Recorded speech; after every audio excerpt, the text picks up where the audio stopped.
Assalamualaikum warahmatullahi wabarakatuh. Perkenalkan, nama saya Misbahul Kaukib dengan NIM 23030211. Saya dari Prodi Akuntansi kelas Asuri. Sekarang saya akan menjawab persoalan nomor 1, yaitu Pancasila. Pancasila adalah warisan berharga yang harus kita jaga dan diaplikasikan dalam kehidupan kita sehari-hari. 5 sila yang terkandung di dalamnya merupakan fondasi bagi kita untuk membangun kehidupan berbangsa dan bernegara. Kita harus mengedepankan semangat Bhinneka Tunggal Ika dalam setiap aspek kehidupan kita, menghargai perbedaan dan bersatu teguh dalam keberagaman.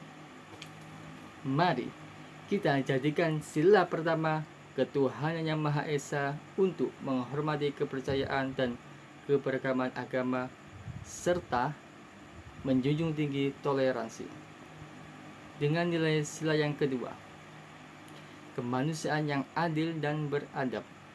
Kita diajak untuk berlaku adil, menghormati hak asasi manusia, dan menjunjung tinggi nilai kemanusiaan.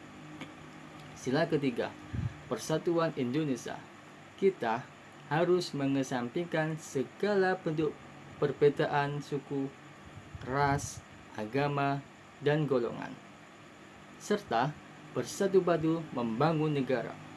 Sila keempat, kerakyatan yang dipimpin oleh hikmat kebijaksanaan dalam permusyawaratan perwakilan. Kita diajak untuk aktif berpartisipasi dalam demokrasi, menghargai pendapat orang lain, dan bersama-sama mencari solusi terbaik untuk masalah yang dihadapi bangsa. Sila yang kelima, keadilan sosial bagi seluruh rakyat Indonesia. Kita harus berusaha mewujudkan keadilan sosial, tidak hanya untuk diri kita sendiri, but juga bagi seluruh rakyat Indonesia. Mari kita berkontribusi pada pembangunan negara dengan semangat keadilan, kesetaraan, kesejahteraan dalam kehidupan kita. Dengan mengamalkan nilai-nilai Pancasila dalam kehidupan kita sebagai generasi muda berperan aktif dalam menjaga dan memperkokoh identitas negara dan bangsa. Ayo, jadikan Pancasila sebagai kompas dalam setiap langkah dan tindakan kita. Sekarang menjawab persoalan nomor 2. Secara formal, proses perumusan Pancasila dilakukan dalam sidang Badan Penyelidik Usaha-Usaha Persiapan Kemerdekaan Indonesia atau yang disingkat dengan BPPUKI. Yang pertama dilaksanakan pada tanggal 29 Mei sampai 1 Juni 1945 yang dihadiri oleh panitia 9. Mereka yang bergabung dalam P9 yaitu Insinyur Soekarno, Muhammad Hatta, K. Haji Ahmad Okid Hasyim, K. Haji Kahar Muzakir, Pak Maramis, Abi Kusno Cokrosujoso, Ahmad Sobarjo, K. Haji Agus Salim, dan Muhammad Yamin. Tokoh yang mengusulkan rumusan dasar negara terdapat 3 tokoh, yaitu Muhammad Yamin, Dr. Supomo, dan Insinyur Soekarno. Mereka mengutarakan usulan dasar negara tersebut dalam sidang BPPUKI. Pengertian dasar negara dan fungsi Pancasila bagi bangsa Indonesia, yaitu penetapan Pancasila sebagai dasar negara.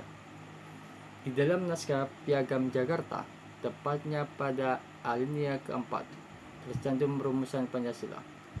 Berikut salah satu rumusan Pancasila dalam naskah Piagam Jakarta. Ketuhanan dengan kewajiban menjalankan syariat Islam bagi pemeluk-pemeluknya. Pasalnya, rakyat Indonesia tidak hanya berasal dari kalangan Muslim. Hal itu menjadi salah satu latar belakang perubahan sila yang pertama sehingga Pancasila menjadi ketuhanan yang Maha Esa. Pancasila ditetapkan sebagai dasar negara pada tanggal 18 Agustus 1945 oleh PPKI pada sidang pengesahan Undang-Undang Dasar 1945. Dalam sidang tersebut, PPKI mengesahkan Undang-Undang Dasar 1945 yang di mana terdapat rumusan Pancasila sebagai dasar negara pada alinea keempat pembukaan Undang-Undang Dasar 1945. Pada sidang PPKI kedua yang dilaksanakan pada tanggal 10-16 Juli 1945, akhirnya Pancasila disahkan sebagai dasar negara yang sama sekaligus sebagai ideologi negara. Sekarang saya akan menjawab persoalan yang nomor 3, yaitu faktor-faktor sosiologis yang menyebabkan Pancasila diterima sebagai ideologi bangsa melibatkan sejumlah aspek, yaitu termasuk sejarah, budaya, dan sosial. Keberhasilan Pancasila sebagai ideologi dapat dijelaskan melalui proses sebagai berikut. Yang pertama, sejarah perjuangan kemerdekaan. Pancasila muncul dalam konteks perjuangan kemerdekaan Indonesia melawan penjajahan. Nilai-nilai dalam Pancasila tercermin dalam semangat perlawanan dan persatuan untuk mencapai kemerdekaan. Yang kedua, keanekaragaman budaya. Pancasila mencerminkan prinsip-prinsip inklusivitas dan toleransi terhadap keberagaman budaya, suku, dan agama di Indonesia. Ini akan membantu menciptakan identitas nasional yang kuat. Yang ketiga, peran tokoh-tokoh nasional. Peran tokoh nasional akan kontribusi tokoh-tokoh seperti Soekarno dan Hatta dalam merumuskan dan mempromosikan Pancasila, memainkan peran penting dalam penerimaan ideologi ini yang akan diterima di masyarakat. Yang keempat, keberlanjutan pendidikan. Pancasila diajarkan di sekolah-sekolah sebagai bagian dari kurikulum pendidikan nasional.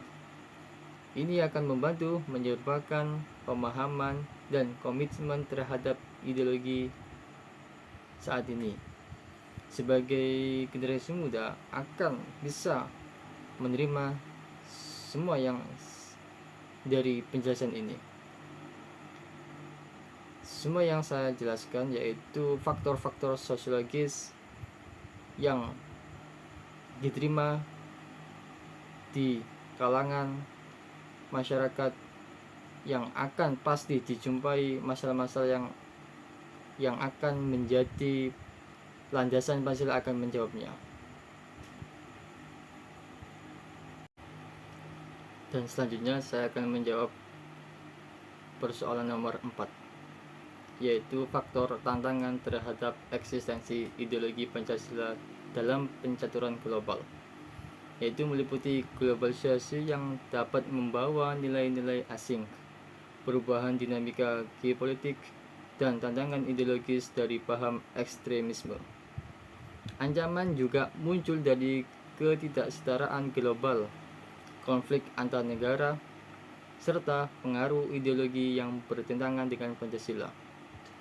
Pentingnya diplomasi, adaptasi terhadap perubahan global, serta memperkuat ketahanan ideologis dalam masyarakat menjadi kunci untuk menjaga keberlanjutan ideologi Pancasila. Untuk menghadapi tantangan dan ancaman ini, Indonesia harus mengambil langkah-langkah strategis, yaitu yang pertama, pendidikan dan sosialisasi.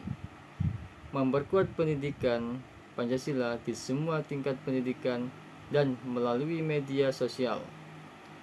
Hal ini membantu generasi muda memahami dan menginternalisasi nilai Pancasila.